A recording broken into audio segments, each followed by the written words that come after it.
On this vote, the ayes are 218, the nays are 211, with one answering present. The resolution is adopted. I've sat there and heard the representative actually spew anti-American rhetoric as well. I've been in that committee room where the representative equates Israel and the United States to Hamas and the Taliban. The first original clip captures the moment when the presiding officer of the House formally announces the result of a recorded vote. In the chamber of the United States House of Representatives, vote results are read aloud so they become part of the official congressional record. In this instance, the announcement states that the resolution passed with 218 votes in favor, 211 votes against, and one member voting present. Such a narrow margin illustrates how closely divided the chamber can be on contentious issues. The declaration that the resolution is adopted marks the conclusion of the legislative vote and confirms that the measure has been approved by a majority of those voting. Moments like this are significant in congressional proceedings because they represent the culmination of debate, negotiations, and political disagreement that may have taken place both publicly and behind the scenes. Once the vote is announced, the decision becomes an official action of the House, reflecting the will of the chamber at that moment in time. 2A1 of Rule 9, I rise to give notice of my intent to raise a question of the privileges of the House. The form of the resolution is as follows. House Resolution 713, censuring Representative Ilhan Omar of Minnesota and removing her from the Committee on Education and Workforce and the Committee on the Budget. Whereas Charlie Kirk was a lifelong advocate for freedom of speech, civil political discourse, and the political engagement of youth. Whereas Charlie Kirk was a man of deep faith, a husband, and a father to 2 young children. Whereas on September 10, 2025, Charlie Kirk was assassinated on the campus of Utah Valley University while exercising his First Amendment right to freedom of speech. Whereas on September 11, 2025, one day after the assassination of Charlie Kirk, Representative Ilhan Omar gave an interview on Zateo's town hall with Mehdi Hassan in which she smeared Charlie Kirk and implied he was to blame for his own murder. Whereas on September 12, 2025, 2 days after the assassination of Charlie Kirk, Representative Ilhan Omar reposted a video on X, formerly known as Twitter, which disparaged the character of Charlie Kirk and those mourning his death. In the second clip, a member of Congress formally rises to introduce House Resolution 713 by invoking procedural rules that allow lawmakers to bring forward matters related to the privileges of the House. Congressional rules require such motions to follow a structured format, beginning with a statement notifying the Speaker and other members of the intention to raise the issue. The Speaker then identifies the resolution by number and outlines its purpose. In this case, the resolution proposes to censure Representative Ilhan Omar and remove her from specific House committees. The introduction also references the broader context in which the resolution was proposed, mentioning public controversy surrounding remarks and social media activity following the death of political activist Charlie Kirk. By presenting the resolution in this manner, the member is formally placing the issue before the House for consideration. The introduction stage is crucial because it establishes the legal and procedural basis for the disciplinary measure being proposed and ensures that the matter enters the official legislative record. Whereas the video Representative Ilhan Omar reposted on X states Charlie Kirk is dead, and before the body got cold, the far right propped his corpse up as a cudgel for their holy war. Whereas the video Representative Ilhan Omar reposted on X further states, don't be fooled. These people don't give a single shit about Charlie Kirk. They are just using his death to further their Christo-fascist agenda. Whereas the video Representative Ilhan Omar reposted on X further states Charlie Kirk was a reprehensible human being. He enacted his political agenda by preying on weak-minded people. He took complex socioeconomic issues and simplified them by pointing fingers at outgroups, demonizing those groups, and siccing his massive following on them. Whereas the video Representative Ilhan Omar reposted on X further states Charlie Kirk was a stochastic terrorist, an adamant transphobe. He denied the genocide happening in Palestine. He believed the subjugation of women, and in his last dying words, he was spewing racist dog whistles.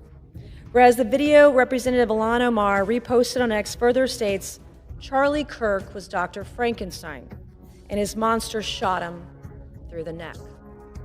Whereas the video Representative Ilhan Omar reposted on X further blames Charlie Kirk for his own murder. Whereas Clause 1 of Rule 13 of the Rules of the House of Representatives provides a member, delegate, resident commissioner, officer, or employee of the House shall behave at all times in a manner that shall reflect credibility on the House. Whereas Representative Ilhan Omar's actions in the wake of the assassination of Charlie Kirk are reprehensible and affect the dignity and integrity of the proceedings of the House and do not reflect the credibility on the House. Now therefore be it resolved that Representative Ilhan Omar of Minnesota be censured. Representative Ilhan Omar forthwith present herself in the well of the House of Representatives for the pronouncement of censure. Representative Ilhan Omar be censured with the public reading of this resolution by the Speaker, and Representative Ilhan Omar be and is hereby removed from the Committee on Education and Workforce and removed from the Committee on the Budget of the House. The third segment contains the detailed reading of the whereas clauses that explain the reasoning behind the resolution. In legislative language, these clauses serve as the explanatory foundation for the action being proposed. Each clause presents a statement or allegation that supporters of the resolution believe justifies disciplinary measures. The clauses in this resolution reference the life and death of activist Charlie Kirk and recount statements and social media posts that the resolution's author attributes to Representative Omar following the event. These statements are described in the resolution as controversial and as potentially reflecting negatively on the dignity of congressional proceedings. The language used in such resolutions often reflects the perspective of the member introducing them, and the purpose is to create a detailed narrative explaining why action by the House is warranted. By placing these statements into the congressional record, the resolution outlines the reasoning supporters believe justifies censure and further disciplinary measures.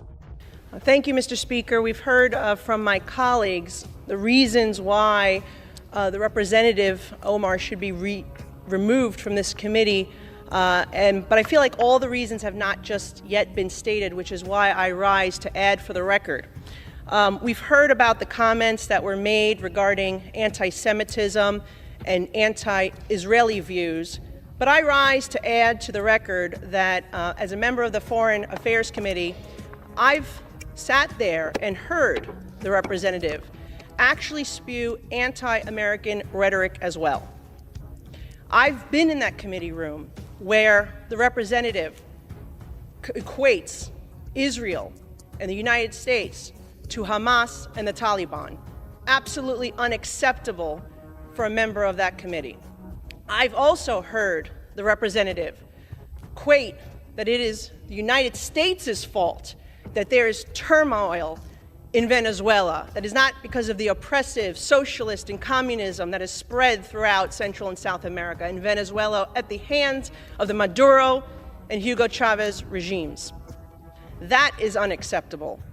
And as a New York representative, to hear the representative belittle, to try to diminish the worst terrorist attack on United States soil on September 11, 2001, as some people did something, that is unacceptable as well. And I hold the same standard for this side of the aisle that I do the other, because when another colleague on my side said something about 9/11, I also voted to have her removed from the Education Committee because I thought that was inappropriate.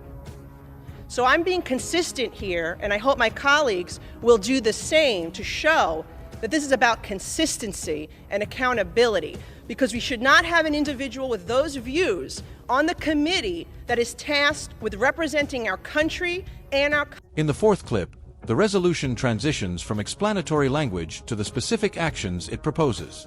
The text states that Representative Ilhan Omar should be censured, which is one of the formal disciplinary tools available to the House of Representatives. Censure does not remove a member from office, but it represents an official statement of disapproval by the chamber and is typically accompanied by a public reading of the resolution in the House. The resolution also calls for Representative Omar to appear in the well of the House chamber during the pronouncement of the censure. In addition to the symbolic reprimand, The resolution proposes removing her from certain committee assignments, including the Committee on Education and the Workforce and the Committee on the Budget. Committee assignments are a critical part of congressional work because they allow members to shape legislation and participate in oversight of government programs. As a result, removal from committees can have a significant impact on a member's role within Congress. The final clip contains remarks from a member of Congress explaining their support for the disciplinary action. Speaking on the House floor, the lawmaker argues that previous speakers had already outlined several reasons why Representative Omar should be removed from a committee assignment, but they wanted to add additional points to the record. The speaker references statements they claim to have heard during committee meetings and expresses concern that those statements criticized American policies and equated certain governments with extremist groups. The lawmaker also brings up earlier public controversies involving remarks about the September 11th attacks, stating that such issues should be treated consistently regardless of political party. By highlighting these examples, the speaker argues that the decision is not meant as partisan retaliation, but as an effort to maintain standards of conduct for members serving on committees that represent the United States in international affairs. The speech concludes by emphasizing the belief that lawmakers serving on foreign policy committees should present positions that clearly reflect support for the country they represent.